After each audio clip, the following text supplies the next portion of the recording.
Bom dia, torcedor vascaíno.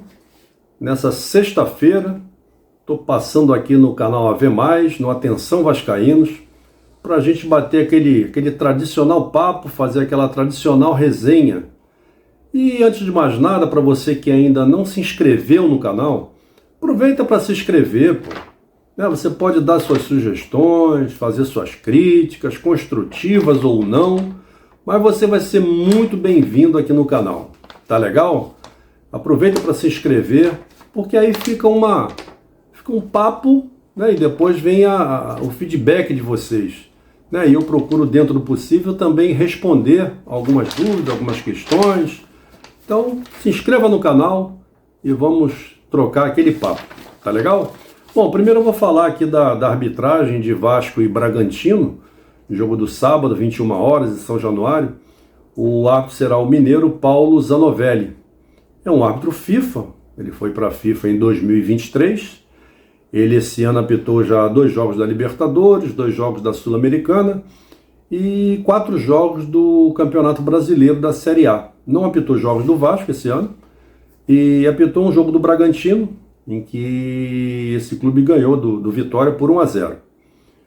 E Copa do Brasil também, já fez 4 jogos, não fez jogos do Vasco e nem do Bragantino. Ano passado ele não deu muita sorte ao Vasco não, se bem que o Vasco, nesses 3 jogos, o Vasco foi visitante. Então o Vasco como visitante é meio complicado.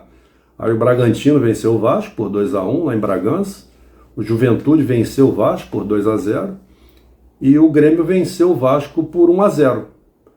E a Copa do Brasil ano passado ele não fez jogos do Vasco. Agora o Paulo Zanovelli é um árbitro que não tem uma média muito alta de cartões, normalmente são 3, 4 cartões aí por jogo. E o Vasco, na verdade, não tem tido assim grandes problemas com a arbitragem. Os erros que acontecem a favor ou contra, mas erros pequenos que não estão causando prejuízos ao Vasco. O Vasco não deixou de vencer nenhum jogo por conta da arbitragem, não teve pênalti não dado, enfim, não teve nada disso, não teve polêmicas. E o que a gente torce é para que nesse próximo jogo também não ocorram polêmicas, porque as polêmicas são sempre muito ruins, os erros são sempre muito ruins para todo mundo, quando existe erro de jogador, quando existe erro de árbitro. Então a gente torce para que o jogo transcorra normalmente e que a arbitragem não cause nenhum prejuízo às equipes, tá legal? Bom, esse é um dos assuntos.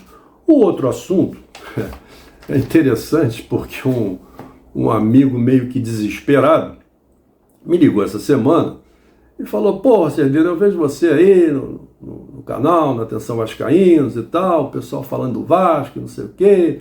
Pô, eu fico pensando, rapaz, o Vasco já teve Mauro Galvão, Felipe, Luizinho Quintanilha, o Valber, o Pedrinho, o Juninho Paulista, o Juninho Pernambucano, e Ramon, e Donizete, Edmundo, e Romário, enfim. Ele citou aí uns 20 nomes, de grandes jogadores do Vasco. E o Vasco, ganhava títulos, o Vasco, tem grandes conquistas, não sei o quê.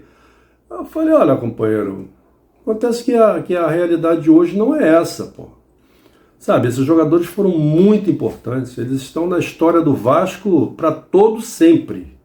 Daqui a 200 anos, olha, lá naquela época, 2016, 2015, 98, 2000, os caras estão na história do Vasco, isso daí não tem para onde correr. Os caras fazem parte da grande história do Vasco, de grandes conquistas do Vasco.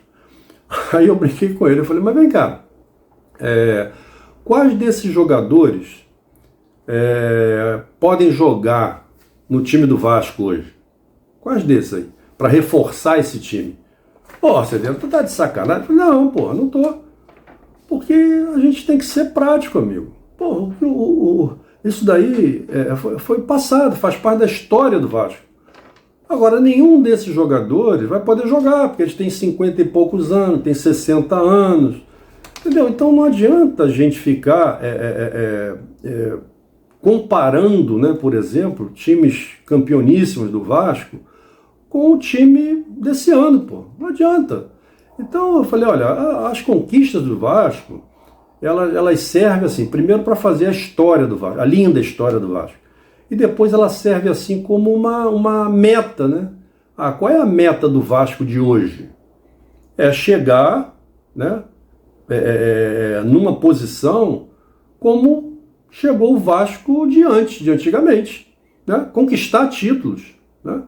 Agora, para isso, falta muita coisa ainda, né? Então as conquistas, elas servem como metas, né? Como um espelho. Olha, o Vasco tem que chegar a ser campeão, porque já foi outras vezes, né?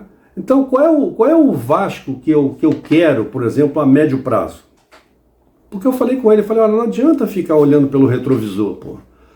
A gente tem que olhar para frente e construir uma nova história, pô. O que o clube quer? O que pode fazer hoje? O que cada um pode fazer hoje pelo Vasco? Então isso aqui tem que ser feito, é olhar para frente. Falar, bom, o Vasco já teve uma história que conquistou grandes títulos. E o que eu tenho que fazer hoje para que ele volte a conquistar? É isso, para mim serve para isso. Porque não adianta a gente ficar comparando com grandes jogadores de antigamente. Porque eles não podem jogar mais, pô. Não adianta. Então o que eu tenho que fazer? Né? Porque o Vasco, primeiro ponto é assim, o Vasco precisa, ao invés de só participar dos campeonatos, o Vasco precisa disputar os campeonatos. Então essa é a primeira situação, essa é a primeira fase. O Vasco tem que sair de mero participante para um Vasco que quer conquistar alguma coisa. Ele vai disputar alguma coisa, não vai só participar. Então esse é o primeiro passo. Agora, para isso, o Vasco tem que tomar atitude. O Vasco tem que investir. Não tem outro caminho. E fazer um planejamento, lógico, o ideal seria para curto prazo. O Vasco reforçar o seu elenco para começar a conquistar alguma coisa a curto prazo. Agora, tem que planejar também para médio e longo prazo. Então essa é a receita, não tem assim como inventar. Primeiro o Vasco tem que disputar os campeonatos, não pode ficar só participando, pô. E é o que acontece hoje. É lógico que eventualmente, como até aconteceu ano passado, o Vasco chegou à semifinal da Copa do Brasil, né? Mas a Copa do Brasil é diferente. A Copa do Brasil é um torneio de mata-mata. O Vasco, em 3 fases desse torneio, venceu na cobrança dos tiros livres da marca do pênalti. É assim que se fala, né, tecnicamente. Mas, na verdade, na cobrança de pênalti. Essa é a real. Né? Venceu do Água Santa, depois o Atlético Paranaense, depois o Fortaleza, depois o Atlético Paranaense. E por muito pouco que não vai para a disputa com o Atlético Mineiro nos pênaltis também. Né? Foi o único espaçozinho que o Léo Pelé, que foi o melhor em campo naquele jogo, botou o Hulk no bolso. O único espaçozinho que o Léo Pelé deu para o Hulk ali, em uma fração de segundos, 1,5 metro, o Hulk dominou a bola e chutou lá no ângulo. Empatou o jogo. E aí o Vasco ali foi desclassificado, mas poderia se classificar novamente, poderia até ganhar um jogo de por mais gols, né, e ir para a semifinal, ou ganhar nos pênaltis, e ir para a semifinal. Agora, e a Sul-Americana, mesma coisa, também é um torneio de mata-mata. Agora, o Campeonato Brasileiro é diferente, totalmente diferente. É um campeonato com 38 rodadas, pô. Turno e retorno, joga todo mundo contra todo mundo. Então hoje, qual é a possibilidade do Vasco ser campeão com esse elenco? Nenhuma, pô. Nenhuma. Hoje, nenhuma. Mas por quê? Porque, pô, são 20 clubes. Só tem um campeão. Só um clube vai ser campeão. Então, torcedor, qual é a maior probabilidade? O Vasco ser esse único campeão, ou estar colocado entre os 19, com esse elenco atual do Vasco? Não é? A probabilidade maior está entre os 19, porque tem 19 que não vão ser campeões. Só um vai ser campeão. E o Vasco, com esse elenco, ele tem condição hoje de ser campeão, tendo esses adversários aí pela frente, eu não preciso nem falar, né? Quantos tem, né? Equipes fortes, orçamentos que dão 4, 5 vezes o orçamento do Vasco. Então é muito complicado. É muito complicado o Campeonato Brasileiro. Então o que o Vasco tem que fazer? E eu acho que assim, cada um tem que pensar o seguinte: bom, o que eu posso fazer para contribuir com o Vasco? Né, para o Vasco retomar aí seu caminho aí de conquistas, de vitórias e títulos. Bom, torcedor, eu posso ir a todos os jogos do Vasco. Eu vou lá, pago meu ingresso. Ou então o torcedor, não, eu vou entrar de sócio para o Vasco, porque aí eu pago a minha mensalidade, eu ajudo o clube a ter uma receita maior, e aí jogadores podem ser contratados, né? E a direção do Vasco? O que ela pode fazer? A direção do Vasco tem que ser convencida, e eu acho que eles já estão convencidos, que o Vasco precisa de reforços. E quando eu digo reforços, não é para completar o elenco, não. São reforços de grandes jogadores, de bons jogadores, que cheguem para resolver os problemas das posições carentes do Vasco. Então a diretoria tem que investir. Tem que contratar um executivo, ok. Mas tem que investir no elenco. Se investir no elenco nessa janela, será que o Vasco pode ser campeão? Eventualmente pode. Num desses torneios, na Copa do Brasil, na Sul-Americana. Brasileiro ainda é difícil. Pela quantidade de jogos, é um campeonato de alta resistência, né? Não é um campeonato curto, é um campeonato muito longo, então é muito difícil. Mas tem que ser dado o primeiro passo para qualificar o elenco, que não seja para esse ano, para o ano que vem. Chega no ano que vem, a equipe já está mais forte. Aí ao invés de contratar 8, 10, 12, 13 jogadores, contrata mais 2 ou 3, já qualifica ainda mais. E assim vai. É lógico que o torcedor do Vasco quer isso para ontem. Evidente, quer isso para ontem. Não quer esperar 3 anos, 4 anos, 5 anos, 10 anos. Não quer, pô. Não quer. Agora, o Vasco tem que dar o primeiro passo. Então já existe o primeiro passo, aliás, já deu, né? É um time que não é ruim. É um time mediano. Não é ruim. Então já tem uma estrutura. Já tem alguns bons jogadores. Tem. Então agora é qualificar. É trazer jogadores para se juntar aos bons que tem hoje no Vasco, para fazer uma equipe forte, uma equipe melhor.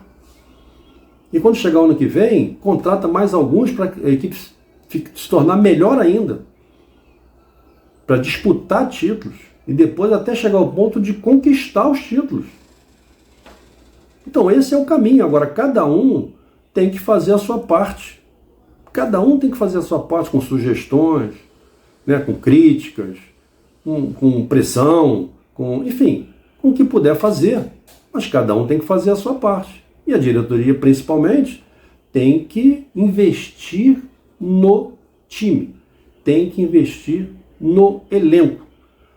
Para aí sim, para o Vasco voltar e falar, porra, aquela minha história, né, de 10 anos atrás, 15, 20 anos atrás, eu agora tenho condições de reviver.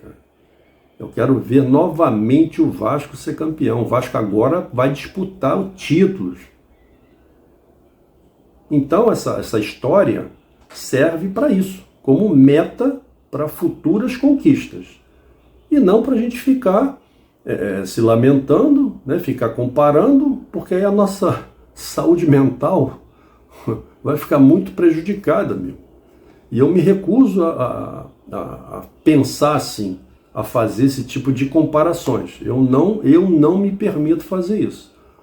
Porque eu não quero que a minha saúde mental seja abalada, seja prejudicada. Então eu fico pensando para frente. Qual é a meta? voltasse a disputar primeiro, né? Primeiro, porque agora está participando. Então, primeiro, disputar os campeonatos. Segundo, disputar títulos. Essas são as metas. E aí tem que ir atrás delas. Cada um fazendo a sua parte. Principalmente a diretoria, né? Que é quem tem o poder da caneta e que tem a chave do cofre. Porque não tem outra saída. Tem que investir no time e no elenco. Tá bom, torcedor? Bom, essa é a minha opinião. Você tem a sua, pode ser que coincida com a minha. Ou não. De qualquer forma, você mande as suas sugestões para cá, mande as suas opiniões para cá, que com certeza vão ser muito bem-vindas. Tá legal? Um grande abraço a todos e até o próximo Acorde.